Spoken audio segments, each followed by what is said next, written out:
Yo les gars, j'espère que vous allez tous et toutes très bien. Aujourd'hui, on va analyser le marché crypto dans son ensemble et on va voir quels scénarios vont être possibles durant cette semaine. C'est parti, je vous propose de commencer sans plus tarder. Alors, on va se mettre en 4 heures pour voir qu'est-ce qu'on a fait et qu'est-ce qu'on va potentiellement faire.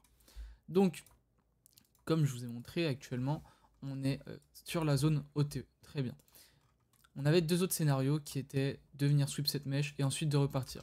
On l'a invalidé et l'autre c'était de repartir direct une fois dans cette zone OTE. On l'a invalidé également. On va supprimer la zone OTE, on va supprimer ces mèches maintenant qu'elles sont passées. Maintenant, moi, je pense, et j'en suis pratiquement sûr, qu'on va revenir dans cette zone OTE. On s'est fait rejeter une première fois, il n'y a pas de souci là-dessus. On est en train de faire notre Mandelo, qu'on a fait juste ici. Ok, très bien. Maintenant, ça, c'était le previous daily low, donc on l'a dépassé. Et là, on a le weekly low. À mon avis, il se peut qu'on vienne faire quelque chose de comme ça, hop, et qu'après, bah du coup, on vienne faire un nouveau low en weekly, et qu'après, on vienne sweep le high. Donc ça pourrait être possible, avant de potentiellement chercher les différentes liquidités qu'on a là, et s'inverser pour aller chercher les 70 000. Donc pour moi, voilà, on a déjà ça. Ensuite, sinon, ce qu'on peut faire directement, c'est revenir chercher la zone OTE, donc directement. Voilà, on n'attendrait pas d'aller plus bas. Ça, dans tous les cas, quand la vidéo elle sort, bah, vous le savez, vous le voyez, parce que à l'heure où je tourne, il est 15h. Vous, alors vous verrez, il sera 17h, 18h. Je sais pas encore à quelle heure je la sors. Mais voilà. Donc, le marché US ouvrira, et je pense que c'est là où ça va bouger, soit vers le haut ou vers le bas. Mais bon, c'est pas le sujet. Ensuite, donc une fois qu'on sera dans cette zone OTE, je pense qu'on va s'inverser et qu'on ira plus bas. Maintenant, ça c'était pour BTC, mais si on regarde bah, également BTC, mais BTC sur la chart CME, on voit que on a quand même pas mal de gaps. C'est pas on fait, c'est on a. Et je pense qu'on va potentiellement, alors si on regarde vraiment que les CME, qu'on va surtout aller chercher la première avant d'aller plus haut, ce qui après inciterait à combler le gap en s'inversant dans cette zone OTE, en allant plus bas. Alors j'ai enlevé ça pour que vous voyez mieux. Donc voilà, ça c'est la zone OTE, qui est juste ici. Et donc, je pense le but ce serait de réintégrer, fermer un peu cette poche des CME pour ensuite s'inverser et venir chercher plus bas à ce moment-là. Je pense que faire quelque chose comme ça, ce serait franchement pas mal. Niveau de la BTC dominance, actuellement on est hyper haut. On ne cesse d'augmenter, c'est un peu chiant, on va pas se mentir. Et actuellement, par contre, on vient chercher des points de liquidité assez importants. Enfin, de liquidité, on s'entend parler bien sûr. Mais on vient chercher des points qui sont pas mal. Maintenant, le prochain, il me semble qu'on a une fair value gap ici. Voilà. Donc je pense que la prochaine vraie target, ce serait pourquoi pas la fair value gap qu'on a là. Et en weekly, parce que je pense qu'on a des fair value gap en weekly, voilà. Donc, ce serait celle-là et celle-là, donc je pense qu'ici ça pourrait être une bonne zone d'inversion. Mais bon, depuis le temps qu'on le dit, ça s'inverse pas, ça commence à m'énerver. Mais en tout cas, voilà. Franchement, BTC dominance, on va voir, hein. Mais moi, j'y crois pas à la season, en tout cas pas avant septembre.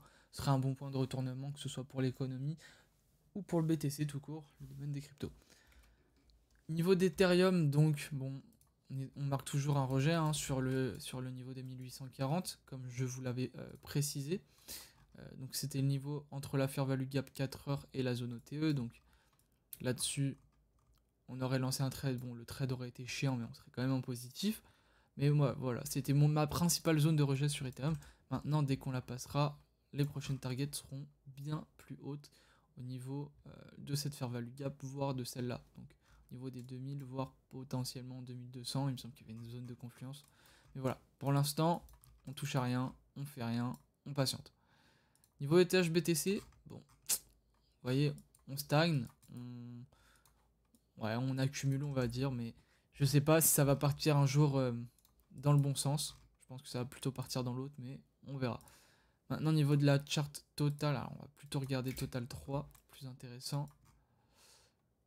Alors en daily, ce serait plus juste. Donc, on a inversé la structure. Alors en 4 heures, maintenant en daily, ce serait bien de voir quelque chose de comme ça. qu'on vienne chercher plus haut avant de potentiellement corriger. Voilà, donc ça ce serait parfait et là ce serait un point d'entrée nickel. Pourquoi? Parce qu'en daily ça voudrait dire que on inverse la structure baissière. Parce que vous voyez là, tant qu'on va pas au-dessus de ce plus haut là et qu'on clôture pas au-dessus, on reste baissier. Donc là on peut potentiellement revenir chercher en bas pour continuer le range. Mais voilà, donc tant qu'on n'a pas ça, moi perso je trouve que on a franchement rien, sachant que ici on a vraiment laissé intact la fair value gap. Ensuite sinon, pour ce qui est de Other, Other pareil en daily on n'a rien inversé du tout, par contre en 4 heures, si je dis pas de bêtises, on avait inversé pas trop, pas trop. On n'a rien inversé du tout, donc bon, on patiente, mais par contre, on était sur cette fair value gap qui est assez bien tenue. Bon, il y a pendant 2 jours où elle a pas tenu. Moi, ça m'avait potentiellement fait croire que on était sur une IFVG, qu'on allait se faire rejeter. Malheureusement, ça s'est pas produit comme ça. Donc, est-ce que la fair value gap marche? Pas trop, mais en même temps, c'est normal, les gars, c'est pas vraiment de la liquidité. Voilà, maintenant on va passer sur la partie intéressante qui va être les alts. Alors j'avais fait une petite liste d'alts qui pourraient être intéressants. Pourquoi? Parce qu'on était déjà revenu chercher la liquidité. Alors, c'est pas ça que je voulais voir. Voilà. Donc, alors il me semble que Non. Je vais vous en trouver un bon. Parce que, alors, le Mavia il était intéressant. Parce que on avait une divergence au niveau du RSI. Comme vous le voyez ici. Hop. On a un RSI qui monte, sachant que le prix il baisse. Et ça, qu'est-ce que ça veut dire? Ça se traduit pas de 40 000 façons. Ça veut dire que l'intérêt, donc les acheteurs ont plus d'intérêt sur le coin, pourtant le prix continue de descendre. Et ça marque souvent un point de retournement. Donc là, on pourrait s'attendre à potentiellement venir chercher plus haut. Et j'ai remarqué ça dans pas mal de cryptos. Sachez-le. Par exemple, le POP4. Alors, le POP4, c'est pas un bon exemple, mais par exemple, là, on a le prix qui baisse, le RSI qui monte. Donc c'était à peu près la même chose. Bon, maintenant, on est bon, le prix monte, il n'y a pas de souci.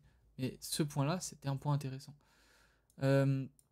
Maintenant, par exemple, si on analyse le POP4, on voit qu'on est quand même sur des points assez hauts.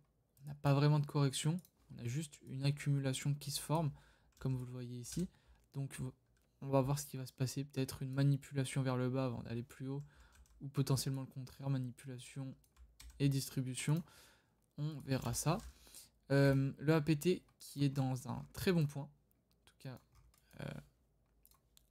si on regarde ici, alors je vais vous le mettre bien. Donc, si on regarde sa zone ETE, on est dedans, en tout cas de ce mouvement-là. Et ça peut potentiellement marquer un retournement, malgré que ici, à court terme, j'essaie de le trader sur le groupe. Je sais pas si je voulais envoyer sur le groupe, je sais plus. Mais on avait fait une inversion en 15 minutes. Donc, cause boss, on était venu en zone ETE, mais le BTC au même moment a décidé d'aller un peu plus bas.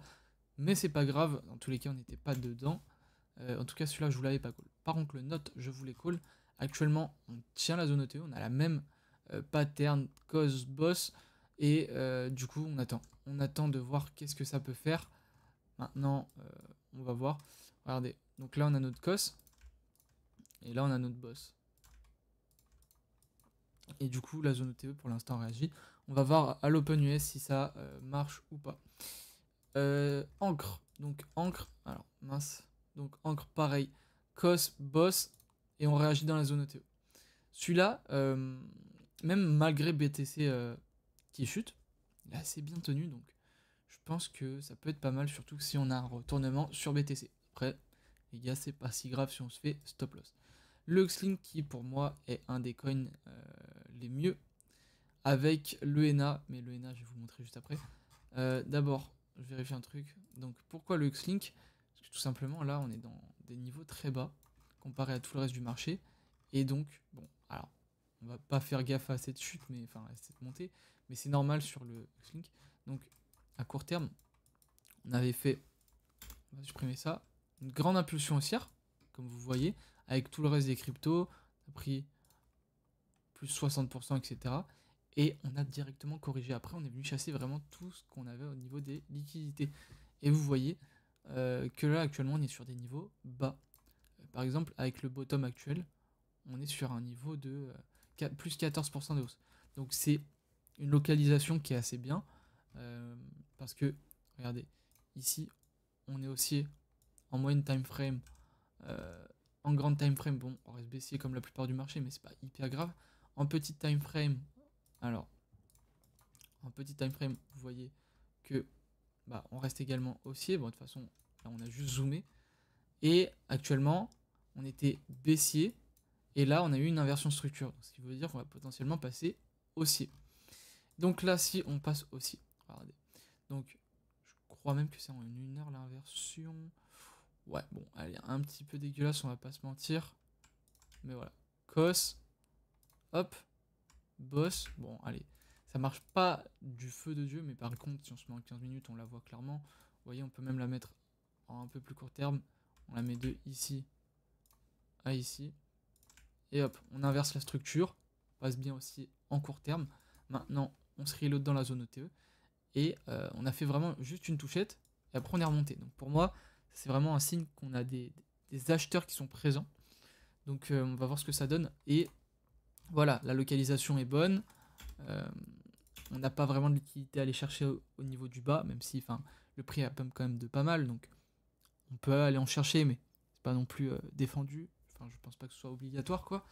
Et on a quand même des belles performances à aller chercher en haut, sachant qu'on a eu un très bon point d'entrée au niveau des 0,61. Voilà pour l'instant ce qu'on a sur le Xlink. Et je voulais juste vous montrer le ENA. Donc,